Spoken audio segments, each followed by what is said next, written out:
Salut les copains, j'espère que vous êtes en grande forme internationale, comme d'habitude. Bon, j'ai reçu énormément de messages, aussi des commentaires sur la vidéo, par rapport à cette histoire de moto BHR, tu vois. Est-ce que ça vaut le coup? Qu'est-ce que j'en pense, machin, tu vois. Et on va pas pouvoir tout faire à une vidéo. Déjà parce que je n'ai roulé qu'une seule fois avec, c'était l'autre soir au terrain de cross et j'avais à peine 2-3 heures, tu vois, pour rouler. Sachant que tu roules pas en continu, enfin, bon, moi j'ai pas les conditions physiques. Et en plus ça m'a rendu malade, je pense qu'on peut l'entendre, tu vois, j'ai chopé une grippe de l'enfer, tu vois, je suis resté cloué 3 jours au lit. Donc ça a été un peu compliqué. Ce que j'ai fait, c'est que j'ai quand même filmé avec ma GoPro pendant que je roulais. Par contre, je n'ai pas fait de commentaires, tu vois, parce que j'étais concentré sur le fait de rouler. Et franchement, parler pendant que tu roules, déjà, on t'entend pas des masses. Et en plus de ça, ça te déconcentre et ça te bousille la condition physique, tu vois, quand tu es un peu pas très sportif. Enfin, si tu es sportif du dimanche comme moi, tu vois. Donc aujourd'hui, on va se concentrer sur la BHR 300 ici. La petite, on en parlera peut-être dans une future vidéo. Ce que je vais faire, c'est que je vais d'abord vous laisser avec la petite vidéo où je fais mon tout premier tour. Donc là, c'est vraiment, j'y vais 100% en douceur, aucune prise de risque, tu vois. Après, bon, j'ai un niveau très amateur, tu vois. Moi, je roule juste pour le plaisir et je prétends pas être du haut niveau du motocross, tu vois. Loin de là. Donc je vais vous montrer d'abord le petit tour que j'ai fait, voilà, premier tour. Et ensuite on parlera un petit peu de la moto et je vous laisserai, je pense, à la fin avec un tour où je commençais à la prendre un petit peu en main, si on peut dire ça comme ça. Déjà, d'abord, avant de commencer, la dernière fois, il y a une personne qui a dit ouais, déjà ça démarre mal, machin, truc. Non, là, ça démarre au premier coup, tu vois, c'est que j'avais déjà d'une, j'avais pas ouvert l'essence. Et de deux, il fallait régler le ralenti, tu vois, il fallait l'augmenter un tout petit peu parce qu'il était un peu bas, tu vois. Ça, je pense, c'est normal, hein. C'est une moto neuve qui sort du carton, tu sais, il y a rien qui est parfait, tu vois. Mais autrement, j'ai roulé avec pendant 2 heures sans avoir aucun problème. Chaud, froid, machin, ça démarre nickel. Donc je vous laisse avec le premier tour et ensuite je vais vous parler un petit peu de la BHR. Je vais essayer de répondre à quelques questions, tu vois. Et ensuite on refera un dernier petit tour, je pense, voilà. Bon, ça y est, on y est. Il n'y a plus d'excuses. Comme vous l'avez vu dans la dernière vidéo, j'ai fini de remonter cette BHR 300. Et voilà. Il n'y a plus d'excuses, on est au terrain cross. Hein. Et je suis inscrit. J'ai donné le numéro de licence et tout, donc plus le choix. Il faut aller l'essayer, donc je vais y aller bien sûr tout en douceur. Hein. Ça, vous en doutez pas. À mon avis, je vais me faire interroger genre toute la journée, c'est quoi cette moto, tu vois. Déjà les gens ils regardent. À mon avis, ça va faire que ça, tu sais, en mode c'est quoi cette moto, machin, et ça va être long à expliquer. Bon allez, on se retrouve sur la piste en mode cool, hein, découverte. Hein. D'un côté, j'ai même pas envie de la rouler. Parce que là, tu vois, elle est neuve quoi. Neuve. Et je vais la pourrir. Ça fout les boules. J'ai envie de la laisser en exposition.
Donc déjà ce qui est compliqué c'est de vous parler de la fiabilité parce que je l'ai roulé que très peu pour l'instant.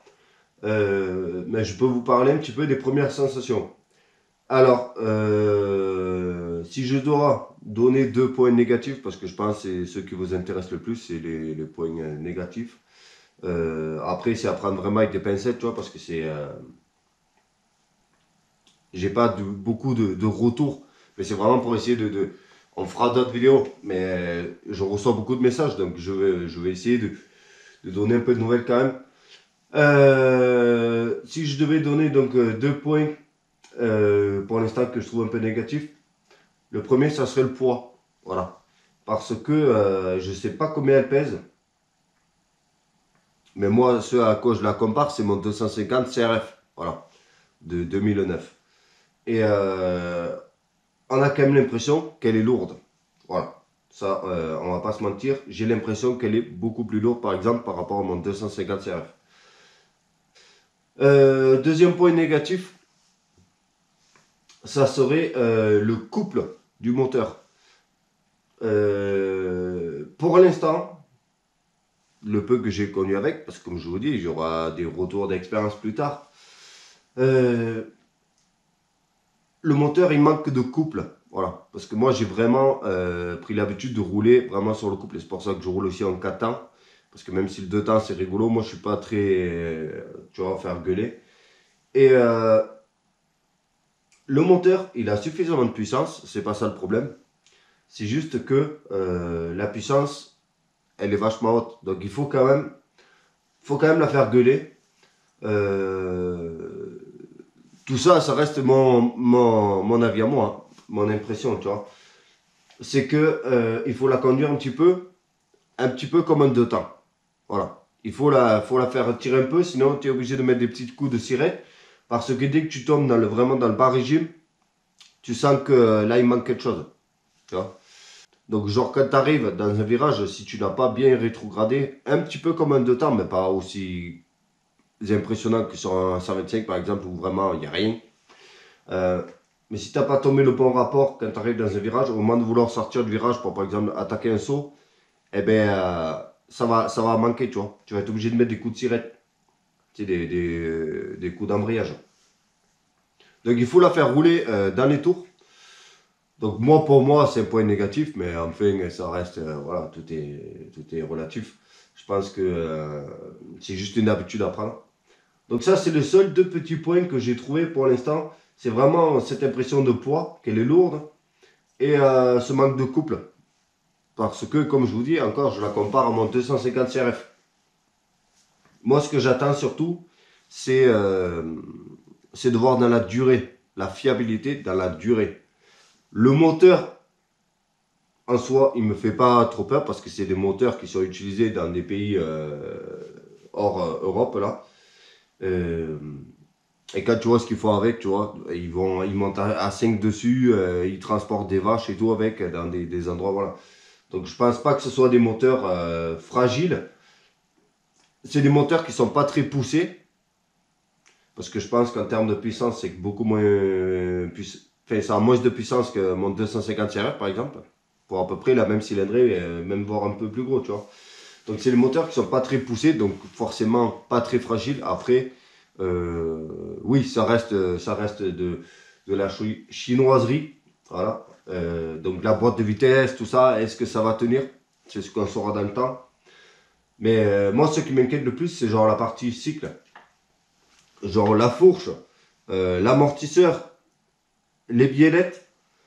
Moi, c'est ça vraiment qui m'intéresse de savoir dans quelques temps. Est-ce que tout ça, ça n'a pas pris du jeu, tu vois, beaucoup trop rapide? Est-ce que l'usure va être rapide? C'est ça en fait.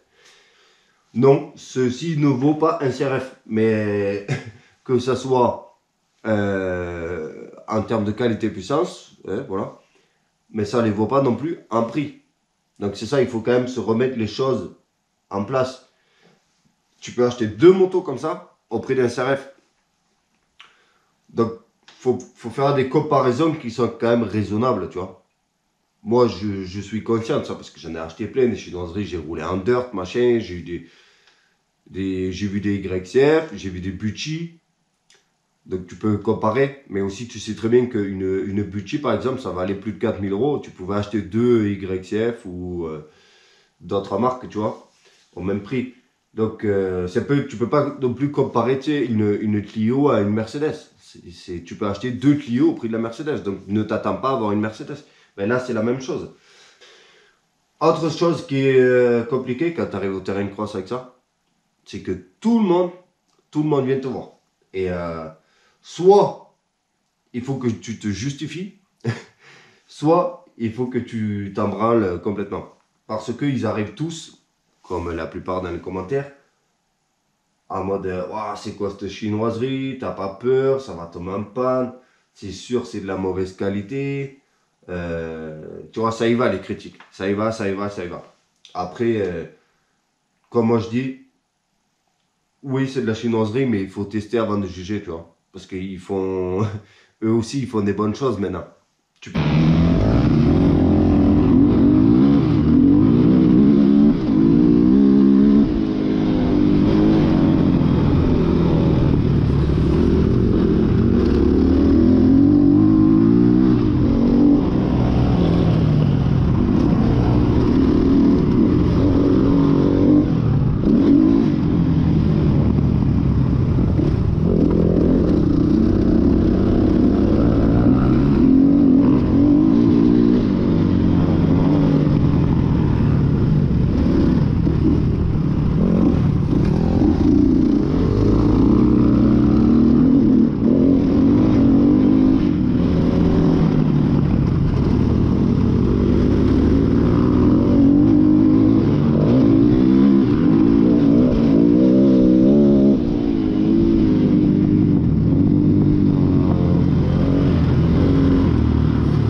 Ouais.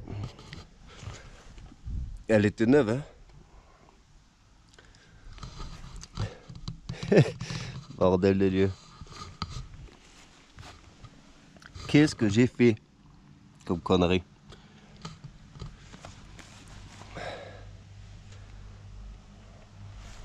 Alors je t'explique, en fait, le terrain il était super et tout ça. Pas de problème. Et vers 19 h, sachant que le terrain ferme à 20 h, il y a eu un orage. Et on aurait pu se dire, bon ben voilà, on remballe, de toute façon ça ferme dans 1 heure, tu vois. Et c'est là qu'on s'est dit, oh, on n'en a pas eu assez, on va quand même aller rouler un petit peu, tu vois. Et c'était la demi-heure de trop.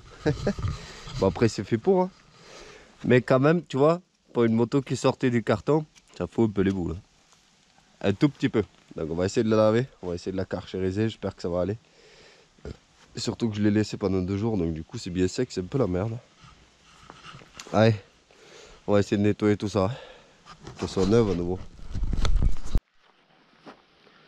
Quel foutu bordel, hein. T'as l'impression qu'elle est propre, tu vois, quand elle est mouillée. Putain, c'est quoi toutes ces mouches là? Et 2 secondes après, quand c'est sec. Donc, gros coup de Karcher pour enlever le plus gros. Tu penses avoir fini, mais pas vraiment. Donc, maintenant, on passera à la chiffonnette. Histoire d'essayer de la remettre quand même à peu près comme elle était. Alors ici, là, je sais pas ce que j'ai branlé, mais j'ai réussi à rayer tout le cadre ici, là, de ce côté. Je dois vachement forcer avec la jambe ici, là. Bon, j'espère que tu as kiffé. Je viens de voir que je blablate beaucoup trop parce que j'ai tendance à faire ça naturellement et du coup de parler beaucoup et radoter. Ouais, je crois que c'est comme ça qu'on dit. Me répéter beaucoup. Donc, on va essayer de clôturer la vidéo assez rapidement pour pas que ce soit trop chiant à regarder. Il y a plein de... Je voudrais qu'on fasse une présentation de la moto complète, voir les trucs en détail parce que il y a du positif, il y a du négatif. Donc il y a plein d'endroits où tu te dis, ils ont vraiment bien bossé. Après il y a des endroits où tu comprends pourquoi le prix est beaucoup plus bas qu'une moto cross type japonaise. Parce que tu vois, ils ont fait des économies par-ci par-là. Après c'est normal, hein, tu la payes le prix. Quand je discute avec eux, ben, si tu veux ça en plus, tu vois, tu sais, de meilleure qualité, ben, forcément, ça ferait monter le prix. Donc, bien sûr, ils ont fait des économies à 2-3 endroits. Mais je pense que le plus important, c'est vraiment que, genre, fourche, amortisseur, système de biellette et le moteur, voilà. Si ça peut être costaud. Après, même si sur le reste, ils ont fait un peu l'impasse, c'est pas très grave. Donc, pour pas que ce soit trop long, dites-moi en commentaire si vous voulez que la prochaine fois, j'essaierai vraiment de noter pour pas oublier et pas faire comme maintenant là où on raconte tout et n'importe quoi presque. Enfin, pas n'importe quoi, non, parce que je raconte quand même, c'est juste que c'est un peu long. Mais je raconte quand même ce que je voulais raconter par rapport à la première sortie que j'ai faite avec. Donc, ouais, le plus difficile, c'est de devoir se justifier dans les stands, là, tu sais, tous les gens qui viennent, oh, mais c'est une moto chinoise, machin, ça doit être de la daube, t'as pas peur, machin. Ça, c'est vraiment compliqué. Après, j'ai vu que sur le terrain, franchement, la prise en main est relativement rapide, pas de problème.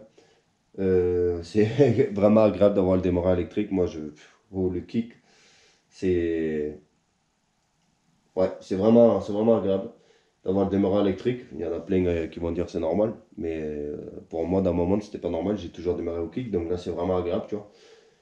Et pour l'instant, ben voilà, j'ai roulé avec et elle a bien ramassé. Elle était remplie de boue. Et je l'ai nettoyé l'autre jour là. Et bon, pour l'instant, elle présente bien.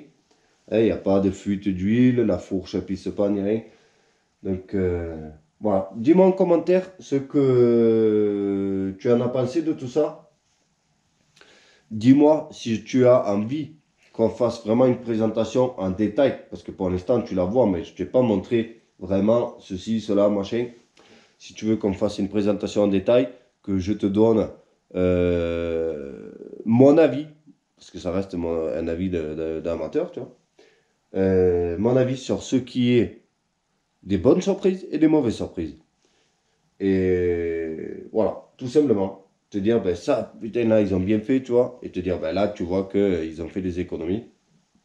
Voilà, si tu veux qu'on fasse une vidéo vraiment comme ça en détail, tu me le dis dans les commentaires. J'espère que tu as bien aimé. Et pour clôturer, je voudrais dire aussi, ne soyez jamais trop critique comme ça. J'ai essayé plein de choses dans ma vie. J'ai toujours tenté, je me suis souvent fait critiquer parce que c'est facile de critiquer en disant oh t'as acheté de la merde, machin, truc, tu vois. C'est pas parce que tu n'as pas le dernier iPhone et que tu as acheté un téléphone d'une autre marque à moitié prix que ce n'est pas un bon téléphone, tu vois. C'est des fois il faut arrêter, tu vois, de suivre le mouvement. Oui, un RMZ, c'est prouvé, c'est de la qualité, tu n'auras pas de problème. Oui, mais tu peux peut-être avoir une moto au moitié prix qui peut aussi faire l'affaire pour ton niveau. Ça dépend si tu es un professionnel. Voilà, il faut voir l'utilisation dont tu as besoin, tu vois. Et franchement, faut pas avoir peur dans la vie, tu sais, d'essayer un petit peu de sortir de cette fameuse ligne que tout le monde suit tout le temps. Et voilà, ça j'aimerais bien faire comprendre aux gens, mais c'est vrai que c'est difficile parce que ben, la plupart ils se disent ouais, regarde, le dernier iPhone il déchire, ben, il faut avoir l'iPhone, tu vois. C'est un exemple, hein, voilà, normalement on ne cite pas de marque comme ça, mais c'est le principe. C'est oui, une BMW ça marche super bien, machin truc, mais à la base une BMW c'est fait pour taper des milliers de kilomètres d'autoroute, tu vois. Alors que la plupart qui ont une BMW, eh ben, ils habitent en ville et ils font des trajets de 2 kilomètres, tu vois. C'est absolument pas ce pourquoi ça a été créé. Tu aurais acheté une Peugeot 107, tu vois. Eh ben, t'aurais eu, elle aurait largement répondu à tes besoins, tu vois. C'est comme ça, et pourtant les gens vont dire, ouais, c'est de la merde, la Peugeot, machin truc, mais elle aurait largement suffi. Parce que tu n'avais pas le besoin de la BMW. Après, ça peut être des plaisirs, c'est pas pareil. C'est tout, je veux clôture là-dessus. Merci à tous d'avoir regardé. J'espère que vous avez quand même kiffé, que j'ai pris la peine de blablater un petit peu entre les vidéos. Et j'espère que j'ai réussi à faire un truc sympa au montage à regarder. Je vous dis à la prochaine. Portez-vous bien. Salut, ciao.